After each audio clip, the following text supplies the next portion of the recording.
Hello witches, it's Dragabella. Today's topic is going to be kind of similar to the responsibilities of witchcraft. There's so many different areas of responsibility that I thought I'd do a couple videos on different ones. Particularly the areas of people being sick, healthcare issues, health issues, and that also kind of falls into giving birth, pregnancy and childbirth, as well as the elderly and the end of life.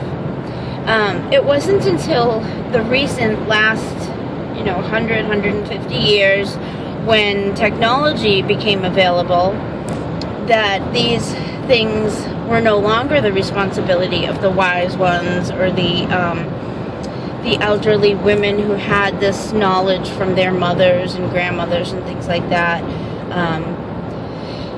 There wasn't readily available hospitals and surgeons and all kinds of technologies. There wasn't everything in the grocery store in cans like we have today. So in those days, those important things were kind of left to the people who had that knowledge.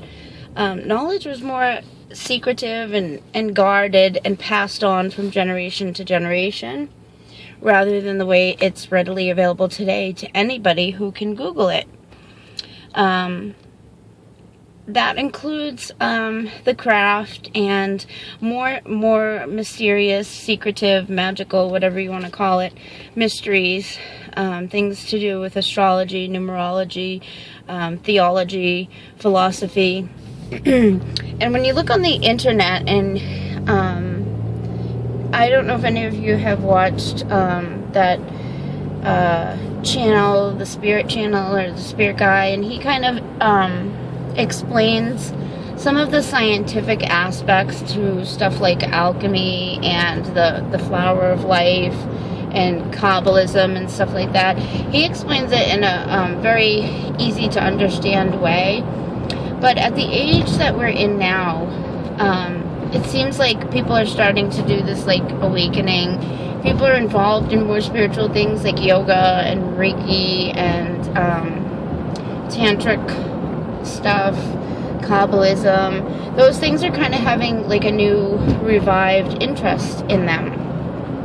And I think because of the way the world is going, people are now starting to realize that there is a benefit in going back to the old ways.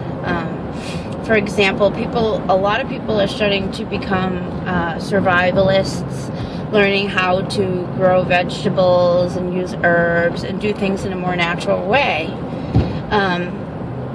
The society that we're living in right now is basically destroying the earth, depleting the resources,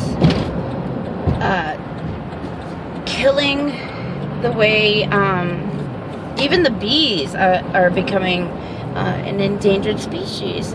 And we need the bees to pollinate and get our food. But in the bigger picture, people who just want to produce things to get money, they don't really care. They're producing all those GMO foods that we're eating now. They are genetically modifying the animals and the animals that we're eating. And the problem with that is they're finding that the problems aren't showing up right away in the first and even second generation of these animals, but then by the third generation they're infertile. So those movies and TV shows out there that talk about the human race becoming infertile, it's not so far-fetched. And those of us who know how to do things the traditional way, we need to kind of pass some of that on. Not necessarily the more secretive things, but the health benefits of eating the vegetables that you grow in your garden and using fresh herbs and things like that.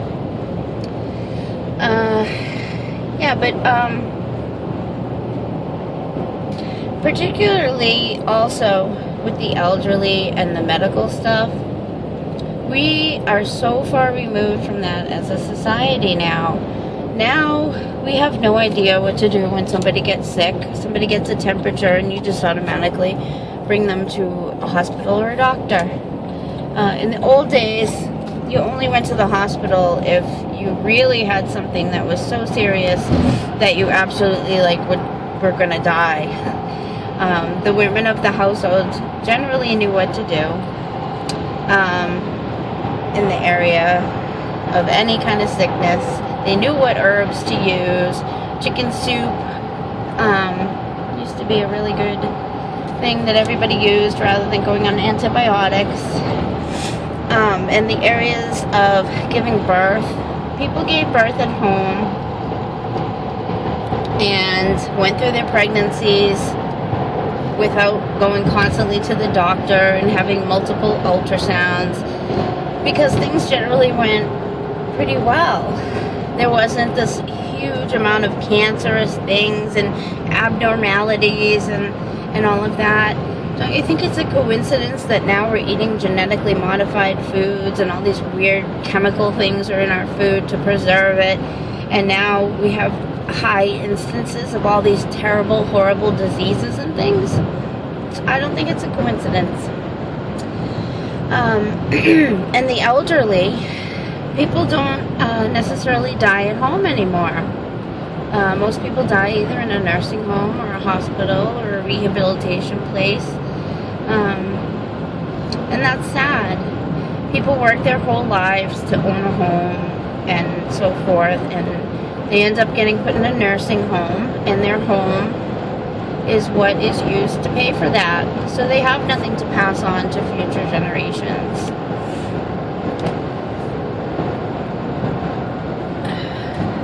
And also the area of death. Death and birth are sacred. It's the coming into this world and the passing out of this world. And it's really sad that people do it in such a sterilized, lonely kind of way. It's not homey and family oriented anymore. Many people spend the rest of their lives, the end of their lives, alone, maybe get visited on the weekend. And I think that that's really sad. We have a responsibility to the people who raised us and who cared for us while we were sick.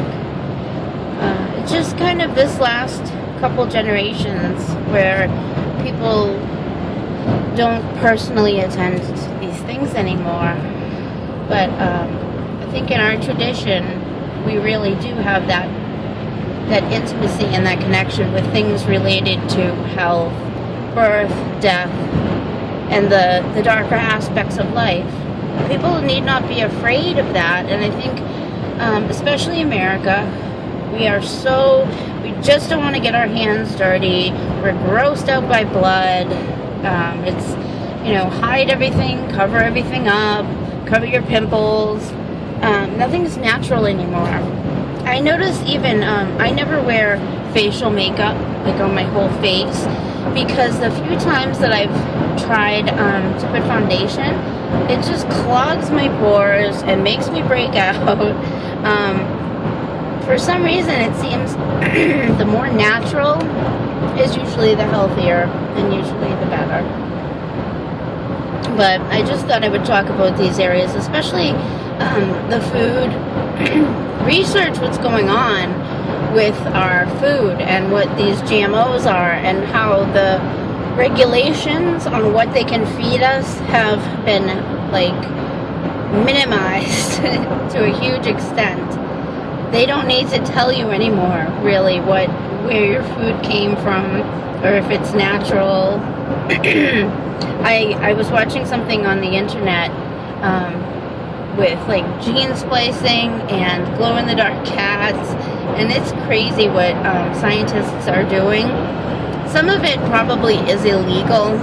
There probably are regulations still, at least to some extent, but it just seems funny that people think we are evil because we are practicing witchcraft. Woo!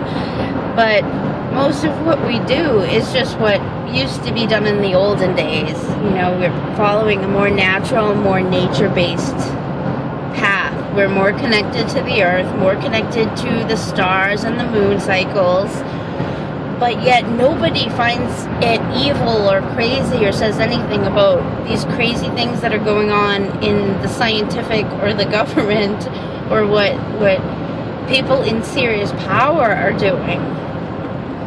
And there's a reason for that. We're kind of like being the scapegoats, I think. We're concerned about the earth. We're concerned about what's going to happen to it. And I think it's like these little minority groups of people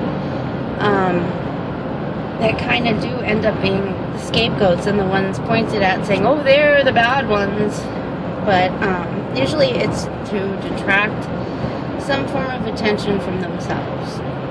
So I hope you liked this video. You can leave me comments or suggest some other topics.